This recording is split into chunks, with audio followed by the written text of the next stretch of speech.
minutes after the top of the hour. Some are blaming the tragedy at Fort Hood on the shooter's mental illness. But others, like Connecticut Senator Joe Lieberman, they have a different idea. I want to say very quickly, we don't know enough to say now, but there are very, very strong warning signs here that Dr. Hassan had become an Islamist extremist and therefore that this was a terrorist act. Joining us with his analysis, former Deputy Assistant Secretary of Defense and President of the Center for Security Policy, Frank Gaffney, Jr. Good morning to you, Frank. Good morning, Gretchen. So was it that Senator Lieberman is the only one who has the you-know-what to call it what it really is? Well, so far he's one in high public office to call it what I think it actually is. Look, what we know about Dr. Hassan is that he adhered to what authoritative Islam calls Sharia, which is this theopolitical program that is supposed to run the world. And what the Army, among others, knew about him was that he attended one of the most virulent mosques in America. He was in contact, both personally and through the internet, with its former imam who had espoused jihad. He was actively trying to convert people he was treating to Sharia. He was denouncing the war effort. He called it a war on Islam. Right. He was actually violating his oath of office, or his oath as a member of the armed services, to support and uphold the Constitution of the United States by saying it should be subordinated. Exactly.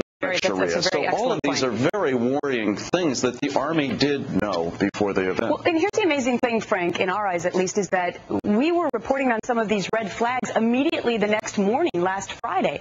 And the question that we were asking a lot of our guests back then that I'll pose to you now is, could it be that our whole political correctness that we seem to adhere to in our society now had infiltrated the Army as well? That because he was a Muslim, they were more sensitive to some of these warning signs than they would have been otherwise.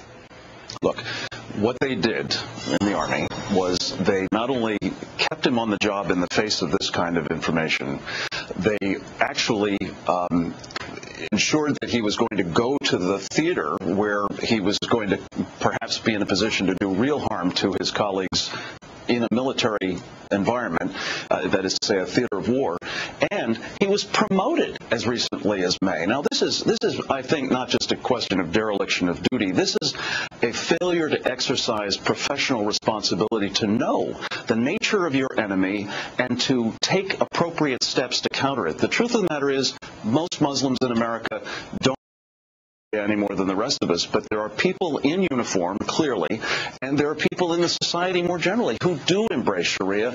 They are a problem. I would suggest they are our enemy because they're pursuing what is fundamentally a seditious program aimed at overthrowing our government in favor of this global theocracy. That's got to be investigated independently. I don't think the FBI looking into this by itself is enough, and I think Senator Lieberman's to be commended for calling for an investigation, but we need to find out what is Sharia? Do we understand it? And are we taking the steps that are necessary to counteract it here in America before, as in Europe, very good points, we get much further down the tubes? Right. Frank Gaffney, Jr., very interesting points. Thanks for getting up early and being our guest today. My pleasure. Thank you, Gretchen. Steve, Brian?